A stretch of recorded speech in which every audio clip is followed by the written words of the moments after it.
Bonjour mes chers abonnés, bienvenue sur ma chaîne YouTube, le comptable d'à côté. Aujourd'hui, nous allons travailler sur les opérations d'effet de commerce, plus particulièrement sur le traitement comptable. Nous avons déjà abordé dans la vidéo ou les vidéos précédentes les différentes notions, caractéristiques et définitions de l'effet de commerce. Aujourd'hui, nous allons se spécialiser dans le traitement comptable. Comment un comptable doit réagir face à un effet de commerce.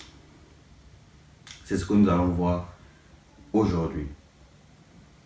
Alors, nous allons commencer en titre. On aura évidemment, ça c'est toujours ce chapitre fait toujours partie de ce qu'on appelle les opérations de trésorerie. Donc, les opérations de trésorerie. Deux points. L'effet de commerce. L'effet de commerce, c'est ce que nous allons voir, aujourd'hui. Aujourd'hui, nous allons travailler sur le traitement comptable. Donc, le traitement comptable. Alors, la création de l'effet de commerce. La création de l'effet de commerce. Alors, comment crée-t-on un effet de commerce du point de vue comptable?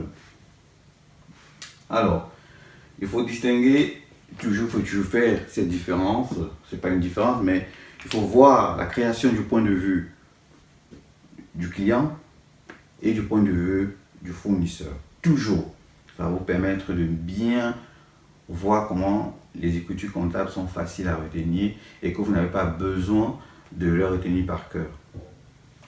Donc, ici, nous sommes ici dans la comptabilité du fournisseur. Le fournisseur, il s'appelle ici, grâce aux effets de commerce, il s'appelle le tireur. C'est le tireur. C'est également celui qu'on appelle le créancier au niveau des faits de commerce. Et de ce côté, nous serons dans la comptabilité du client. Donc ici, on sera chez le client et le client s'appelle ici le tiré. OK? Ou le débiteur. C'est lui sur qui pèse une dette. Voilà.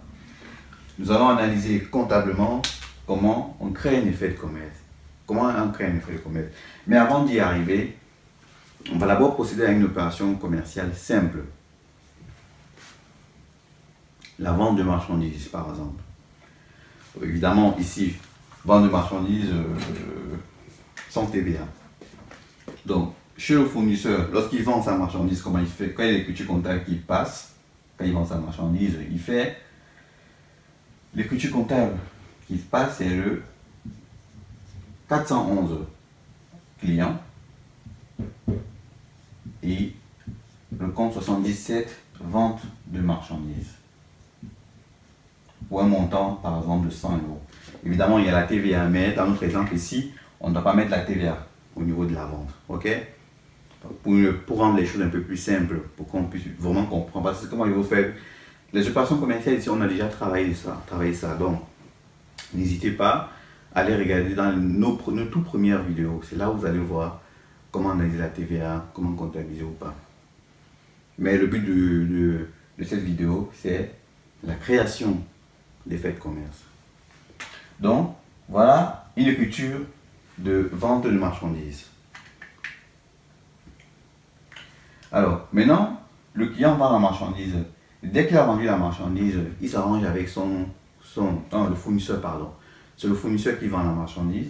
Dès que la vente est faite, il s'arrange avec son fournisseur, il s'arrange avec son client en créant une lettre de change. Imaginons on veut créer une lettre de change. Le fournisseur veut mettre en place le paiement par lettre de change, c'est-à-dire un paiement à terme.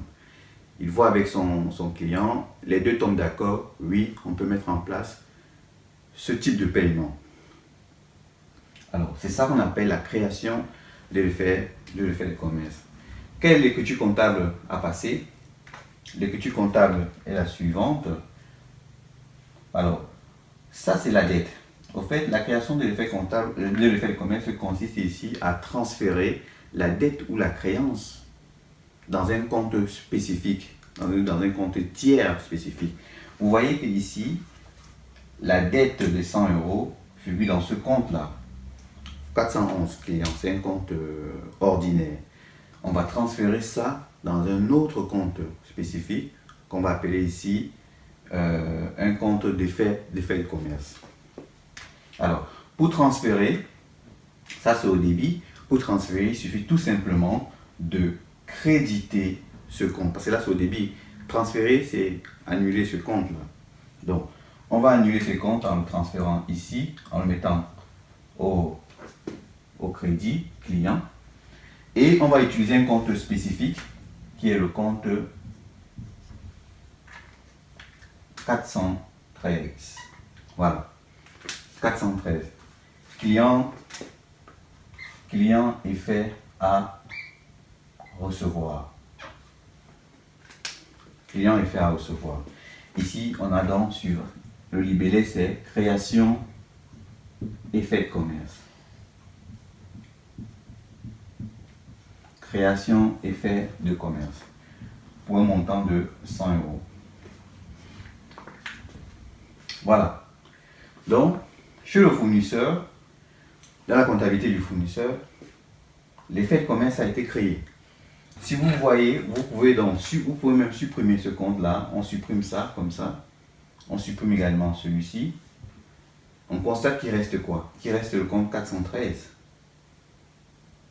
On voit bien que ça a été transféré. On a vu le transfert. Hein. On a vu le transfert dans la vidéo précédente. On a vu le transfert.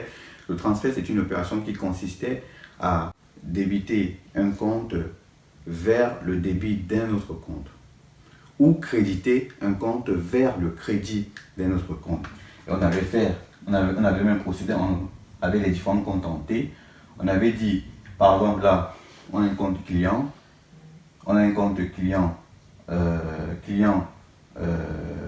Fotso ici, et là, on a un compte client Alain. Et que si on a 100 euros ici et qu'on veut transférer plutôt dans ce compte Alain, il suffisait tout simplement d'annuler les 100 euros en mettant évidemment au crédit et on le transférait ici à 100 euros. Donc le transfert consiste donc à enlever au débit d'un compte pour le remettre au débit d'un autre compte. Le fait de mettre les 100 euros des deux côtés, ça annule l'opération. C'est ce qu'on appelle l'opération de transfert. Donc vous voyez bien ici qu'il y a transfert. Ce compte et ce compte s'annulent, il ne reste que celui-là. Donc on peut dire que l'opération ici, l'opération, si on veut résumer l'opération, cette opération c'est 413 par le 707. Si on veut résumer l'opération pour 100 euros, si on veut résumer l'opération. Donc, ici, c'est la création de l'effet de commerce. Maintenant, nous allons voir la même opération chez le client. Le client, il achète sa marchandise, achat de marchandise par le compte fournisseur pour un montant de 100 euros. Ça, c'est l'opération d'achat de marchandises. Achat de marchandises. Voilà. Il faudrait également qu'il mette en place la lettre de change, ou bien la traite, ou l'effet de commerce. Dans ce cas, il faudra solder ce compte-là. Donc, le compte quitte du crédit vers le débit. Et en contrepartie, on a un nouveau compte qui s'appelle ici fournisseur. On va mettre ça comme ça, avec un 3 ici, je fais la différence. fournisseur effet à payer pour un montant de 100 €. Voilà. Et ça, je supprime avec ça. Donc, en gros, ça, c'est la création des faits de commerce. Ici, c'est la création des faits de commerce. Ce compte et ce compte disparaissent. Il reste uniquement le compte de charge et ce compte tiers de 100 €. Donc, l'opération peut se résumer en quoi? En 607 par le compte pour 100 €. Voilà. Mais, ce qu'il faut retenir, c'est ça, la deuxième opération. C'est ça la création d'effets de commerce. Voilà comment un effet de commerce est dans... Voilà comment on crée un effet de commerce. Chez le fournisseur, chez le créancier, et un effet de commerce chez le débiteur. Voilà. Donc, voilà la première chose que je vais vous montrer. Dans la vidéo précédente, dans la vidéo qui va suivre, pardon, la vidéo suivante, nous allons voir également une nouvelle écriture comptable. Je vous remercie d'avoir regardé cette vidéo. Prière de vous abonner à la vidéo si ça vous a plu, de mettre également des pouces à la vidéo et n'hésitez pas à poser des questions, je suis là et ensemble on va partager nos connaissances en comptabilité. Merci mes chers abonnés.